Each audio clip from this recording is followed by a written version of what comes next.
Okay student, now we are going to perform an experiment to see that there is a differences in the heating and cooling of land and water. अब हम लोग एक experiment करने वाले हैं जहां हम देखेंगे कि लैंड और वाटर यानी ज़मीन और पानी इन दोनों के गर्म होने पर और ठंडा होने में उसमें क्या फ़र्क पाया जाता है. ओके सो आपको ये एक्सपेरिमेंट करना है. इन दिस एक्सपेरिमेंट आपको 2 पॉट्स लेने हैं और इन दोनों पॉट में आपको पानी भरना है, सेम वाटर इक्वली. जब भी सुबह होती है at sunrise, keep one of the pot inside the house and the other one outside. एक आपको घर में रखना है, घर के बाहर रखना है. Okay see that it remain in the sun all the time as shown in figure 5.4b. आपकी टेक्स्ट बुक में 5.4 फिगर जो है उसके ऊपर आपको दिखाई पड़ रहा है. वैसे ही आपको एक पॉट घर के अंदर रखना है और एक पॉट घर के बाहर पूरा टाइम रखना है. इन द आफ्टरनून अब आपको सेकंड एक्सपेरिमेंट क्या करना है, ये आपका फर्स्ट एक्सपेरिमेंट हो गया. ठीक है, अब आपको क्या करना है, आपको in the afternoon walk bear foot, बिना चप्पल के आपको क्या करना है, घर के आपको पहले घर में चलना है बेयर फुट और उसका जो टेम्परेचर है उसको महसूस करना है. Feel the temperature of the floor, आपकी लादी, आपका जो ज़मीन है घर के अंदर उसका टेम्परेचर फील करना है. उसके बाद में feel the temperature of the water in the pot inside और गेस करना है कि जो टेम्परेचर वाटर का है वो क्या होगा. उसके बाद में क्या करना है, आपको सेम एक्टिविटी करनी है. आपको आउटसाइड भी आपको बिना चप्पल के बेयर फुट क्या करना है, बाहर जाना है जहाँ पर आप धूप निकली हुई है और वहाँ भी आपको क्या करना है, चलना है. ठीक है, याद रखना है 2 एक्टिविटी करना है. आपको 2 पॉट लेने हैं, पानी भरना है, एक को घर के अंदर रखना है, एक को घर के बाहर रखना है.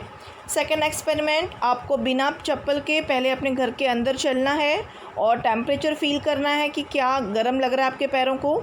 फिर आपको बाहर जाना है और बाहर जाके भी आपको क्या करना है, बिना चप्पल के चलना है और फील करना है टेम्परेचर को. फिर आप ये ऑब्जर्वेशन आपको लिख के रखना है. Okay, do this again around 7 AM in the evening. 7 PM फिर से इवनिंग में, शाम के समय आपको ये एक्टिविटी करनी है. नोट योर ऑब्जर्वेशन अगेन, फिर से अपना ऑब्जर्वेशन जो है वो आपको लिख कर रखना है. ठीक है, अब आपको समझना है जो वो मैं आपको एक्सप्लेन करने जा रही हूँ. आपने क्या ऑब्ज़र्व किया होगा. You must have realise that the land cool down earlier than the water. पानी की अपेक्षा जो लैंड होता है वो जल्दी ठंडा हो जाता है. The water kept outside the sun is still a little warm. अगर आपने देखा होगा कि जो पानी आपने रखा है बाहर, घर के बाहर जो आपने पानी रखा है ना, वो शाम के समय भी टच करने पे आपको हल्का सा गर्म लग रहा होगा. It is happen due to this differences in the heating of cooling land and water. अगर आप देखोगे जो ज़मीन आप बाहर गए थे आपको बहुत गर्म महसूस हो रही थी दोपहर के टाइम पे जब भी आप बिना चप्पल के गए थे. अगर आप शाम को देखोगे तो वो आपको ठंडी लगने लगेगी फटाक से. लेकिन जो वाटर है वो वाटर अभी भी जो आपने बाहर रखा है वो अभी भी वैसा ही आपको हल्का गर्म मालूम पड़ेगा. तो इससे आपने क्या ऑब्ज़र्व किया, यू ऑब्ज़र्व दैट कि हीटिंग और कूलिंग लैंड और वाटर में उसमें डिफरेंसेस होता है. The air over the land gate heated faster and also become cooler rapidly. Land के पास में जो एयर होता है यानी जो लैंड एरिया होती है वो जल्दी गर्म होती है और जल्दी ठंडी भी हो जाती है. लेकिन जो वाटर होता है वो स्लोली ठंडा होता है और स्लोली गर्म होता है. ओके, और यही रीज़न है कि in the coastal area as compared to continental area.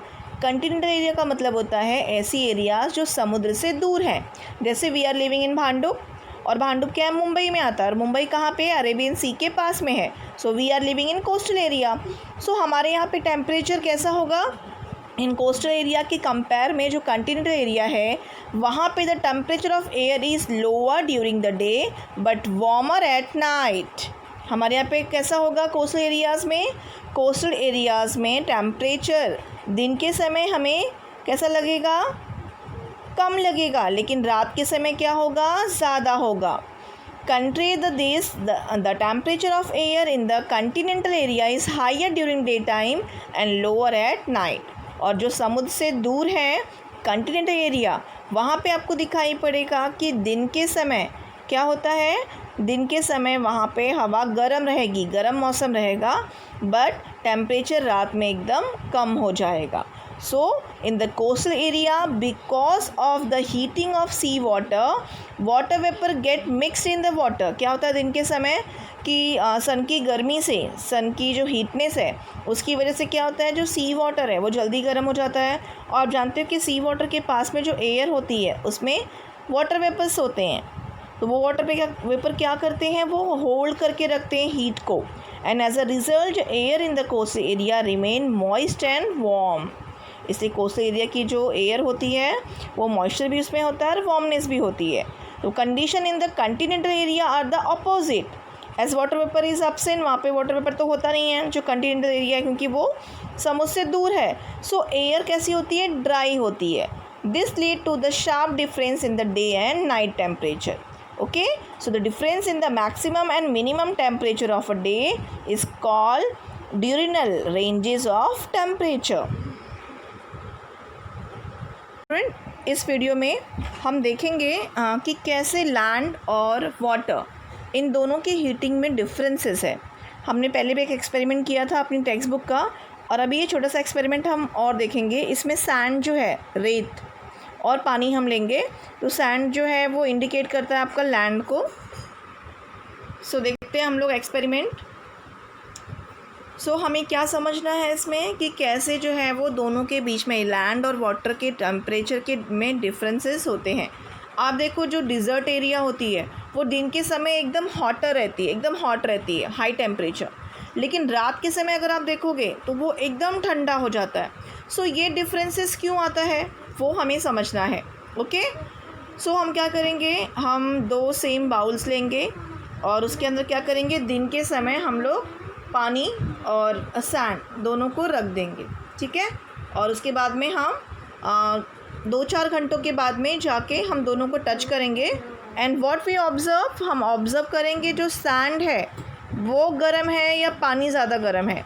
सो हम ऑब्ज़र्व करते हैं कि जो सैंड है वो बहुत ज़्यादा गर्म है, लेकिन उसकी कंपेयर में वाटर जो है वो ज़्यादा गर्म नहीं है. सो इसका मतलब क्या हुआ कि जो लैंड है वो जल्दी गर्म होती है, बट पानी को गर्म होने को टाइम लगता है. सेम एक्टिविटी हम क्या करेंगे, अब हम दोनों को घर के अंदर रख देंगे. ठीक है, और घर के अंदर रखने के बाद में क्या देखेंगे हम लोग, फिर 2-4 घंटों बाद हम उसको टच करेंगे. सो हम क्या देखेंगे, जो हमारा सैंड है वो क्या हो जाएगा, वो आपको ठंडा लगेगा कंपेयर टू वाटर. वाटर आपको अभी भी 2-4 घंटे घर में रखने के बाद और 2-4 घंटे का समय बीतने के बाद भी उसका जो गर्मपन है, उसका जो वार्मनेस है वो अभी भी आपको क्या दिखाई पड़ेगा, वो हल्का गर्म ही रहेगा. तो ये एक्सपेरिमेंट से क्या हमें समझ में आया कि लैंड जो है वो जल्दी गर्म होती है, जल्दी ठंडी होती है, बट जो वाटर होता है उसको गर्म होने को टाइम लगता है और ठंडा होने को भी टाइम लगता है. ठीक है, सो यही हमें समझना है किसके बारे में, अभी जो हम पढ़ रहे थे कि हमारी कोस्टल एरिया और कंटिनेंटल एरिया. अगर आप देखो फॉर एग्ज़ाम्पल मुंबई जो है वो क्या है, कोस्टल एरिया है, और नागपुर क्या है, वो कंटिनेंटल एरिया में आता है. तो Mumbai temperature are even, but at Nagpur it is very a lot. In the coastal region of Konkan, the ranges of temperature is less, but in Vidarbh the range of temperature is found to be higher. क्योंकि विदर्भ जो है वो क्या है, वो दूर है समुद्र से, कोस्टल एरिया नहीं है, तो वहाँ पे टेम्परेचर हाई होता है. Therefore coastal area have an equable climate. आपको याद रखना है, ये कोस्टल एरियाज़ होती हैं उसमें क्लाइमेट कैसा होता है, इक्वेबल होता है. इक्वेबल मतलब जैसे आप देखो मुंबई में गर्मियों के टाइम पे बहुत गर्मी नहीं पड़ती, ठंडी के टाइम पे बहुत ठंडी नहीं पड़ती, इक्वेबल टेम्पल होता है. लेकिन whereas in continental area the climate is extreme. Extreme का मतलब होता है वहाँ गर्मी के समय बहुत गर्मी पड़ती है और ठंडी के टाइम पे बहुत ठंडी पड़ती है. For example, the climate of Mumbai is equable, whereas in continental location like Nagpur, it is extreme. So differences in the mean temperature of summer and winter is called annual range of temperature. तो I think आप सभी को अच्छे से समझ में आ गया होगा कि क्या है ये टेम्परेचर का डिफरेंसेस. आप देखो दिन के समय क्या होता है, वाटर जो है वो क्या होता है, उसको टाइम लगता है गर्म होने को. सो वो धीरे धीरे गर्म होता है, जबकि लैंड गर्म हो चुका है। आपको पता है जब गर्म होता है तो गर्म होने के बाद में जो उसका विंड है, हवा, वो गर्म होके हल्की हो जाती है और ऊपर चली जाती है, तो वहाँ पे जो एयर का प्रेशर है वो कम हो जाता है। तो दिन के समय समुद्र के पास से यानी सी से ज़मीन की तरफ हवा बहना स्टार्ट होती है, जिसे हम क्या बोलते हैं, सी ब्रिज बोलते हैं। नाइट के समय क्या होता है, नाइट के समय वाटर को गर्म हुआ है, उसको ठंडा होने को टाइम लगता है, यानी पानी अभी भी गर्म है, तो पानी के आसपास का जो हवा है, एयर है, वो भी गर्म है, और एयर गर्म होने के कारण हल्की होके ऊपर गई, वहाँ पे एयर का प्रेशर कम हो गया। सो लैंड के पास से सी की तरफ हवा बहना स्टार्ट होती है, जिसे हम क्या कहते हैं, we call it land air. ठीक है, सो समझ में आ गया आपको सी ब्रिज क्या होता है, लैंड एयर क्या होती है। लैंड एयर जो है वो रात के समय चलती है, और सी ब्रिज जो है वो दिन में जो है वो समुद्र से ज़मीन की तरफ चलता है। On the page number 26, there is a section, Can you tell? In this section, you have to find the ranges of temperature of Mumbai, Nagpur and Srinagar. You also have to draw bar group for the same. सबको क्या करना है, अगर आपको नहीं पता है तो आपको गूगल सर्च करना है और आपको टेम्परेचर देखना है मुंबई, नागपुर एंड श्रीनगर। और जब भी आप वो टेम्परेचर देख लो, आपने मैथ्स में आपने सीखा होगा ना बार ग्राफ, कैसे हम उसको ग्राफ में दिखाते हैं, तो आपको क्या करना है, ये आपका होमवर्क है, आपको ग्राफ में वो ड्रॉ करके दिखाना है। Now next session is what will you do. So in this session आपको कुछ क्वेश्चन पूछा हुआ है और आपको क्या करना है, उस क्वेश्चन का आंसर देना है। आपने टेम्परेचर जो पढ़ा है उसके अकॉर्डिंग आपको ये आंसर समझ में आएगा। क्वेश्चन है, you stay at man in Satara district. आप सतारा डिस्ट्रिक्ट में रहते हो। Your grandma stay at Vengurla in Sindhudurg district. During Diwali you often visit Vengurla. You like the sea coast there. आप जो है, आपकी ग्रैंड मदर है वो कहाँ रहती हैं, वेंगुर्ला में रहती हैं, जो सिंधुदुर्ग में है, और वहाँ पे सी कोस्ट है, कोस्टल एरिया है सिंधुदुर्ग। सो आपको वहाँ का वार्म एयर बहुत अच्छा लगता है। The warm air of that region attract you because you are freed from the dry air and scorching cold of your place. क्योंकि जो आपका सतारा है वहाँ पे कैसा है, सतारा जो है वो कोस्टल एरिया से बहुत दूर है, और इसलिए वहाँ का जो क्लाइमेट है, वहाँ का जो विंड है, हवा है, उसके अंदर ड्राइनेस ज़्यादा है। सो आपको आपकी दादी जहाँ रहती है वेंगुर्ला, वहाँ का जो क्लाइमेट है वो ज़्यादा अच्छा लगता है, बिकॉज वार्म एयर है और मॉइस्चर है एयर के अंदर।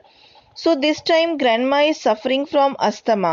अभी आपको ग्रैंडमा को डॉक्टर ने बताया कि उनको अस्थमा है। So doctor have advise her to stay at place which has a drier climate. What should you do? तो आप क्या करोगे इसके लिए? ओके, सो आपको या तो आप चैट बॉक्स में आंसर लिखो, या आप अपनी बुक में भी इसका आंसर लिख सकते हो। सो क्या करोगे आप? अभी आपने टेम्परेचर में पढ़ा कि सतारा क्या है, it is very far away from the coastal area. So Satara का क्लाइमेट कैसा होगा, वो अभी आपको मैंने इसके पहले वाले लेक्चर में आपने सीखा था कि जो एरिया कोस्टल लाइन से दूर होती हैं वहाँ का क्लाइमेट एक्सट्रीम क्लाइमेट होता है, और जो नियरर होते हैं क्लाइमेट, जहाँ जो सीज के नियर होता है वहाँ का क्लाइमेट कैसा होता है, वो इक्वेबल क्लाइमेट होता है। जैसे मुंबई इक्वेबल क्लाइमेट है, लेकिन नागपुर का क्लाइमेट कैसा है, एक्सट्रीम है।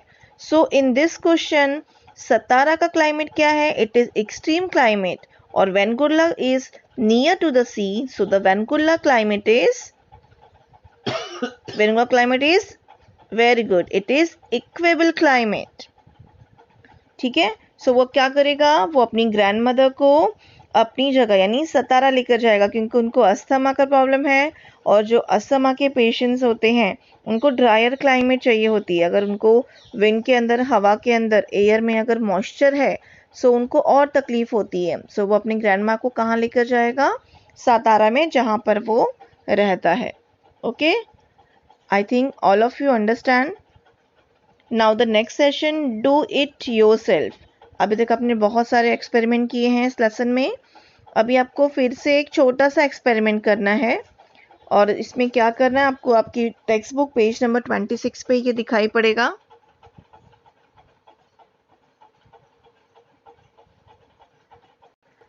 Okay, first take a pot with water is placed on a burner. आपको उसको बर्नर पे रखना है, एक पॉट लेना है, उसमें पानी डालना है और उसको गैस पे रखना है.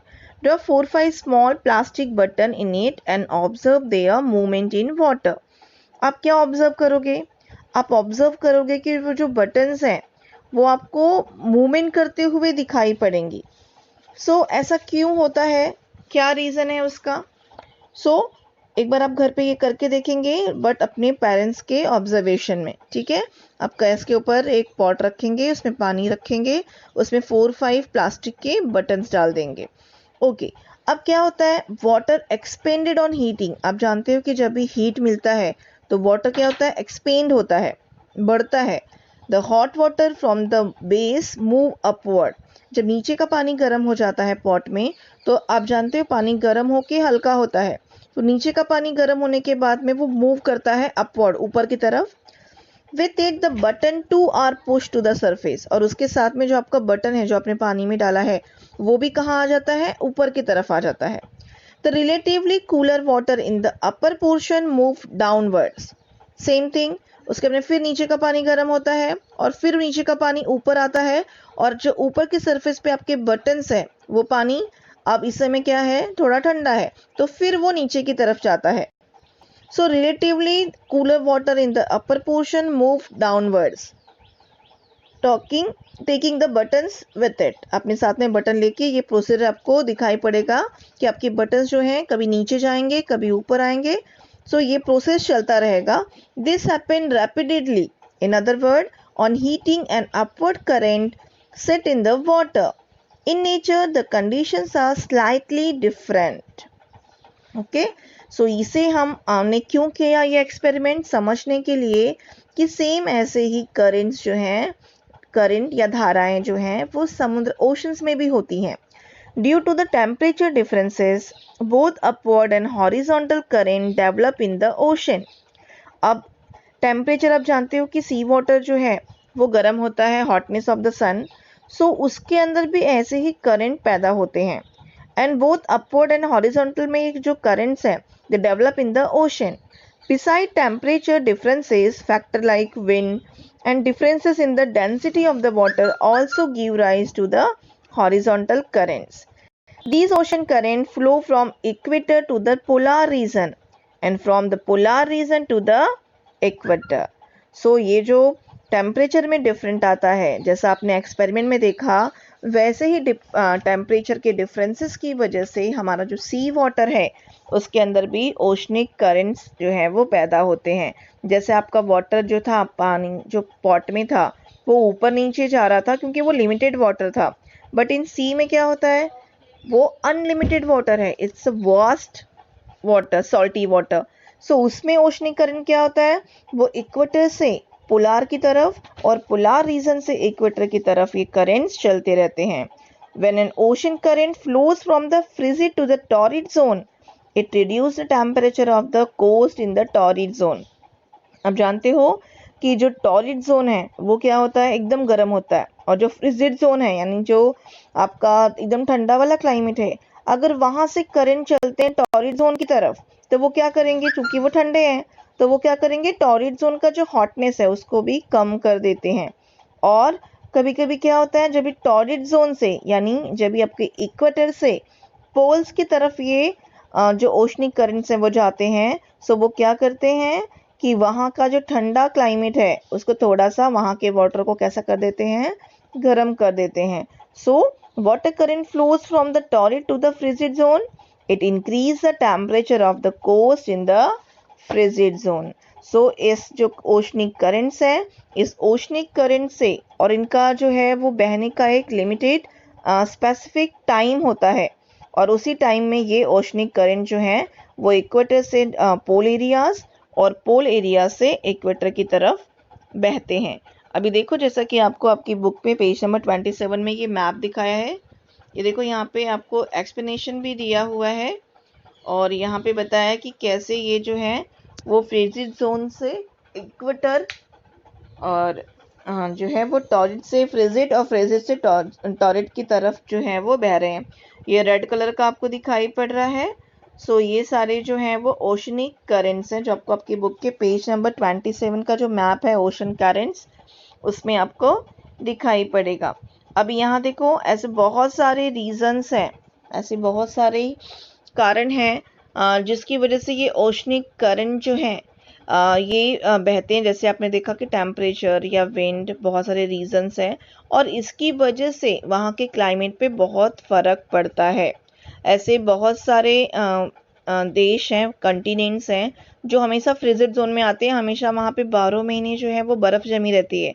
बट बिकॉज ऑफ जो टोरिड जोन का जो ओशनिक करंट जाता है वहाँ पे गर्म करंट, वो क्या करता है, वो वहाँ का जो पूरा चिल एकदम क्लाइमेट है उसको क्या करता है, थोड़ा सा नॉर्मल कर देता है इन अ स्पेसिफिक टाइम, जो उसका टाइम लिमिट है जिस टाइम में वो वहाँ की तरफ बहता है। वो हम लोग ब्रीफली नेक्स्ट लेसन्स में पढ़ेंगे कि उनका टाइम लिमिट क्या है और वो भी कभी बहना स्टार्ट करते हैं। ओके, तो आई थिंक आपको इतना अच्छे से समझ में आ गया रहेगा। मैप में आप आराम से देख सकते हो कि आपको ये ओशनिक करंट्स दिखाई पड़ेंगे, ये रेड कलर का lines. Now use your brain power, observe the map, name the coastal area that will experience change in temperature, give the reason for this. अब आपको इसमें क्या करना है, ये जो कोस्टल एरियाज हैं वहाँ देखना है कौन कौन से करेंट्स हैं और मैप को ऑब्जर्व करना है। ओके, नाउ देखो यहाँ पे 2 सेक्शंस और हैं, do you know and geography museum. तो डू यू नो सेक्शन में क्या है, the region where warm and cold currents converge are favourable for the growth of planktons. Planktons are the food for fishes. ठीक है, तो जो reasons होते हैं, जो वार्म एंड कोल्ड करेंट जहाँ पे मिलते हैं आपस में, वो जो एरिया बनता है वो एरिया क्या होता है, ओशनिक करेंट्स के वहाँ पे प्लैंकटन नाम का एक जो वनस्पति होती है वो ग्रोथ करती है। सो वो वहाँ पे ग्रोथ करती है जहाँ पर आपको वार्म और कोल्ड करंट दोनों एक साथ में मिलते हुए दिखाई पड़ते हैं। तो वहाँ पर क्या होता है, प्लैंकटन नाम का एक जो है वनस्पति है और वो क्या होती है, वो ग्रोथ करती है। And plankton are the food for fishes. So fish from other areas travel toward these area in large numbers। और इसलिए इस एरिया में आपको बहुत सारा जो है वो फिशेस जो है इस एरिया की तरफ क्या करती हैं, दे मूविंग, वो ट्रैवल करके आती हैं। They breed in warm water due to high concentration of fish population, fisheries thrive well in these areas. और इसीलिए यहाँ पे फिशिंग ऑक्यूपेशन ज़्यादा पाया जाता है। In the map of ocean current given in 5.6, locate such regions, find their names from one atlas or in the internet, write these name on the map। अभी आपको क्या करना है, 5.6 का जो मैप है उस मैप को आपको ऑब्जर्व करना है। सो आपको इस वीडियो में करंट्स कैसे बहते हैं वो समझ में आ जाएगा। ये देखो जैसे कि आपको ये एरोस दिखाई पड़ रहे हैं, तो ऐसा एक मूवमेंट जो है टेम्परेचर की वजह से, ऐसा ही मूवमेंट जो है वो सी वाटर में होता रहता है जिसे हम करंट्स के नाम से जानते हैं। अब आप देखो ये आपको रेड कलर के सरफेस दिखाई पड़ रहे हैं ऊपर नीचे जाते हुए। तो ऐसे ही जो है वो इक्वेटर से पोल की तरफ और पोल से इक्वेटर की तरफ वार्म एंड कूल जो है ऐसे करंट जो है वो आपको बहते हुए दिखाई पड़ेंगे। ठीक है, यहाँ देखो आपको रेड कलर का दिखाई पड़ रहा है जो इक्वेटर से जा रहा है पोलार की तरफ, रेड कलर का, ये वार्म है। ओके, ये वार्म है, गर्म है। और ये क्या करता है इस सब ये जहाँ से निकलते हैं उसके नाम से ही होते हैं। जो ये ब्लू कलर की दिखाई पड़ रहे हैं आपको, ये कूलर हैं, यानी ये फ्रिजिड जोन से ऊपर पोलार रीजन से इक्वेटर की तरफ आ रहे हैं। सो आप इस वीडियो से समझ में आ जाएगा आपकी ओशनिक करंट जो है वो कैसे मूवमेंट करते हैं। ओके, और इनके मूवमेंट करने से वो जहाँ की तरफ मूवमेंट करते हैं वहाँ का जो एरिया है उसके ऊपर भी उसका इफ़ेक्ट होता है। ओके, देखो आपको दिखाई पड़ रहा है कि वो कैसे देखो फ्रिजिड जोन से नीचे की तरफ आ रहे हैं इक्वेटर की तरफ, और ये कैसे हैं, कोल्ड हैं, ठंडे हैं। ओके।